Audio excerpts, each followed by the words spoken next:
You've tuned in to Just Vibe with Melody, and I am back with another video. And there has been so much going on, but we are back with an update. If you have been following my housing situation, then you know exactly what I'm talking about. Stay tuned, because we're getting into this update right after this.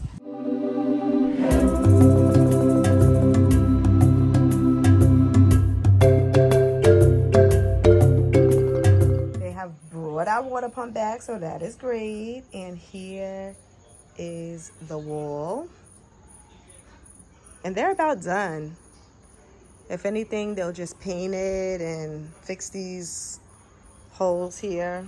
I don't know what kind of way they're gonna arrange that, but the holes are there so that the water could pass through, which is what they should have done to begin with, but it's all good. And yeah, it looks great. They did a very good job. Very good job. Bless their heart. And look how much the grass has grown, y'all. Now, if y'all remember videos that I posted when we first moved in, how bare it was. If you haven't seen those previous videos, go back and watch them. But it has grown so much. But we have to come get it maintained because it's a little out of control now. They've also brought more piles of sand and dirt and rocks. So they're supposed to be coming to fill it so that we don't deal with this flooding issue anymore. So yeah, hopefully that takes care of all of the problems, but we'll see. We recently traveled to Cape Coast, where we spent 4 days there, handling business, seeing some friends, and just having a great time ultimately, which we needed it because there has been so much going on with this house. And if you have been following this story, you know just how crazy things have gotten. I am happy to announce that it seems like things are looking a little bit more on the brighter side these days, and they are making an attempt to try to rectify the situation, which initially they was not. While we still have had no communication with the landlord's helper or the landlord, they have been sending workmen around to kind of get things done. The day we arrived back here in Accra, we are handling some business, hubby and I, out and about, when I get a phone call. When I look at the phone, I realize it is the realtor calling. Now, I have not spoken to this lady since the beginning when all of this foolishness began to happen with the house. It was like she went MIA and just did not want to be bothered. I found it a little bit shocking that she was calling me. So I figured, let me pick it up to see what she wants. She proceeds to tell us that the workmen that are around the house came to the house and seen all of the doors open. Not only did they see all of the doors open, but we had packed all of our belongings into one room and we moved out. She said that they personally called her and told her this is what they witnessed. So she called me to say, well, are you guys still living there? Because I have someone who is even interested in the house and I'm planning to bring them around tomorrow. And if you guys, and I was thinking that if you guys had moved out, then I just want to get you your money right away so that, you know, you can move on peacefully. And it's all a mind game to me because, man, how long have we been going back and forth and trying to communicate with you, and not only you, but the landlord's helper and the landlord to no resolve. And now you're calling me with this bogus story. It was all so confusing to me. I didn't even know what to say in the moment, kind of, because I was like kind of thrown off guard because not only was it a blatant lie, but why the blatant lie? And why are you sitting on the phone telling me that you have someone to come view the house? And upon you sending the people to come view the house, you realize that we are still around.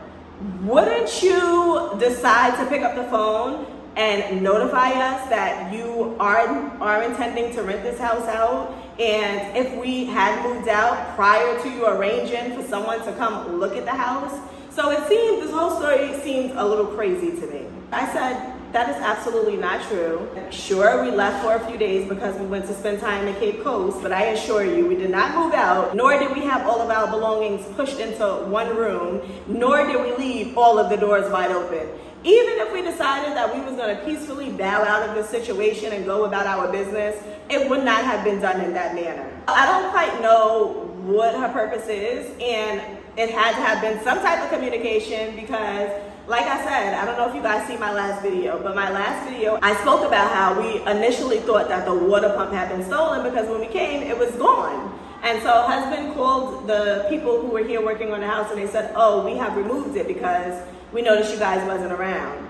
So she said, oh, they even had to take the water pump because they thought that you just up and left. So now I'm on the phone like, did they take the water pump because they was intending to steal it? Or the whole situation it seems so weird to me. I'm just like, what is the point of telling a blatant lie? She asked me, well, what are you guys wanting to do? Are you still wanting to leave the house, or are you willing to stay? And we said, if things can be rectified and you guys can get this house in order the way it's supposed to be, where we're not going to be dealing with flooding and the house being washed away, then we have no problem with staying. That was never an issue to begin with. But when things started to go wrong and it wasn't being addressed, and you expect us to just deal with a situation like that, and potentially a dangerous situation considering our lives are at stake, our kids' lives are at stake, that is something that we were not comfortable with. But if you're willing to rectify the situation, which we've seen that you've had people come in here, they've been very diligent. Like when I tell you these people have even been here on a Sunday, and typically here in Ghana, people don't work on a Sunday. So for the workers to be showing up the way that they have been, I'm truly grateful, and I'm so thankful that they have been putting so much time and dedication into making sure that the wall is put up, and it's put up correctly this time. We ultimately told her, if you guys can correct the situation, both in the back and the front, we have no problem with staying, but we just don't want to be in a situation where it's going to be a potential danger to us. Then what got me, y'all, is when she said, okay, well, I will have to communicate this to the landlord. He is currently in the UK. Let's just back it on up, because that is not the landlord. That is the landlord's helper. The actual landlord, we're still even wondering what happened to her, because she has been MIA since we met her the very first time when we took over this place. She even said to us that she wanted to take our contact because she would be coming around once every month to 3 months to check, just to make sure the house is being maintained, which that was not an issue for us at all. So we gladly handed over the number and invited her presence whenever she felt the need to want to come. Ever since that moment, we have had no contact, no communication. Ever since things have gone south, we have not spoken to this lady. Let's fast forward to the fact that this is not the landlord, it's the landlord's helper. But she's here on the phone telling me that she needs to contact the landlord because he has traveled to the UK. She needs to make him aware that we are still in the house and we do plan to stay as long as things have been corrected. So she said he was just a bit concerned that you guys had left and just left the house open. And I said, even if we decided to leave, what person in their right mind would just leave the house open? Yeah, sure, we're angry, sure, we're mad, sure, we're upset. We've been all of those things, and rightfully so. But even in that situation of just dealing with all of the foolishness when it came to the dealings of y'all, we still are not the type of people to handle things in that fashion. So yeah, we can be upset. We have the right to be upset, but it doesn't mean that we're going to do things that we know is not the right thing to do. Morally and ethically, it would not be right for us to just up and leave the premises and not hand over the keys in its proper manner.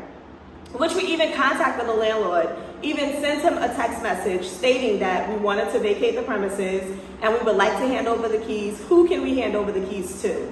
He never responded. Sent him a message on WhatsApp. He never responded. And now she's saying it's because he's in the UK, he doesn't respond. Well, how are you getting a hold of him, ma'am? How? You have to have some form of contact with this man. So at this point, I don't know where the landlord is. I don't know where the landlord's helper is. I don't know if he's here still in Ghana. I don't know if he's ran away to the UK out of fear that we were coming after him legally for this whole housing situation. And he probably was like, F that, I'm getting out of here. But to even have to deal with something like that, you just have to be so very careful. And I cannot stress that enough here on the channel. And for the people that's benefiting off of all of this crazy foolery that's going on here in Ghana, they'll be the ones to come under the comment section with something to say. But I want to warn my people, my family, subscribers of Juss Vlog, that if you're planning to come to Ghana, you just have to be so careful, because situations like this happen all the time, and it could have been even way worse for us. What if the situation wasn't going to be rectified and the flooding just kept coming and coming and coming, and we had to deal with that, or worse, make the decision to leave here and just lose out on all of our money. Sure, you can go to court. Sure, you can contact rent control. You can do all of those things, but ultimately it's just a waste of your time, and they give you the complete runaround, money spent. It's just more of a headache than it is a solution. Just be so very careful when you are house searching. Make sure that if you can help it, that you are searching for a house during the rain season, because if it is a flood-prone area, you can determine right away whether it's a flood zone area or not. Secondly, you want to make sure that you are doing your due diligence, because this is another thing that we even encountered at our previous address, is that when you're moving into a house, the city water kind of manages most of the properties, right? And so when you're moving in, if you're not careful enough, you will inherit the water bill of the previous person. And once you move in and that bill is generated to you, it could potentially be not only your usage for the time that you were there, but also a crazy amount could have been generated from the previous tenants. And then when you go down to the water authority, they don't care. It doesn't matter what story you have to tell them. It doesn't matter what you're saying to them, how you're trying to explain the situation. All they care about is the bill is there and it has to be taken care of. And being that you are the tenant, in that moment, the responsibility falls on you. You can just count your blessings if they decide to maybe issue a payment arrangement where you can take your time to pay it off. But ultimately, it will be your responsibility. And again, it's no way around that, because the water company will not care to hear any of what you have to tell them. All they want to know is where is the money coming from, and it has to be coming from you because you are the tenant. That's another thing to look out for. Prior to moving into the house, you want to look over the water bill and make sure there are no charges on that water bill from a previous tenant. And if it is charges, it needs to be taken care of before you gain access to that place. Because once you do, and once you have the keys in your hand and your belongings are moved in, it is now your problem. Again, we didn't know because we didn't have that experience with our first rental location. So moving into the next, we didn't even think to look out for that. So I want to give you that little tip. Make sure that you also check with the water company to make sure there is no outstanding charges on that water account, so that you're not inheriting anybody else's bill. Thirdly, and I'm gonna give y'all good 3 ones, okay? Thirdly, you want to make sure that you are checking around the house for any damages, any possible leakages, anything of that fashion. You want to make sure that you are doing your diligence to do a house check. So, sometimes you go out and you get a car rental. You want to check that car rental for any possible damage because you don't want that to fall upon you. So you want to make sure that you are doing the same when you are entering into a rental, taking videos, taking pictures before and after you move out. So that way, if there's any allegations, you have your proof.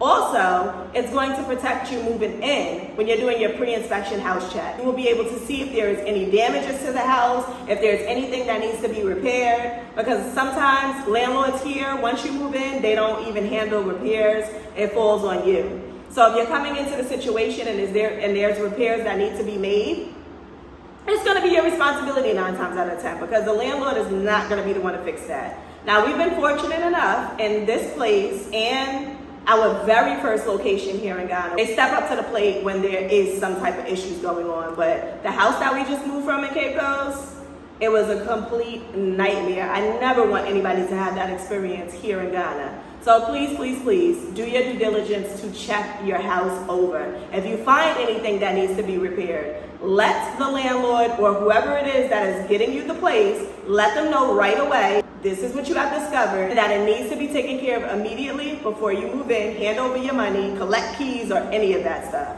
And if they're not willing to do that, and it's too big of a headache, or even if it's small, you may just want to pass on that opportunity, because if they're showing signs of not wanting to correct the problem early in the beginning, you're going to get in that place and they're not going to correct anything. So it's just better to even let that place go anyway. Drop a comment down below and let me know if these pointers were helpful to you, if you would like to see me create more videos giving you pointers about life here in Ghana, and I will be happy to do so. Thank you so much for being here with me today. If this is your first time here on the channel, be sure to hit that subscribe button. Also, please, please, please, please, please share this video as many times as you can with as many friends and family as you possibly can. Also, we now have a shop right here on YouTube, Sacred Minerals, or you can shop sacredminerals.org, where we have many products to choose from, and we are always updating the inventory, which I am even in the process of adding new things to our website and to our YouTube store as well. Please support. I thank you so much in advance for all of your support, and I will see y'all on the next video.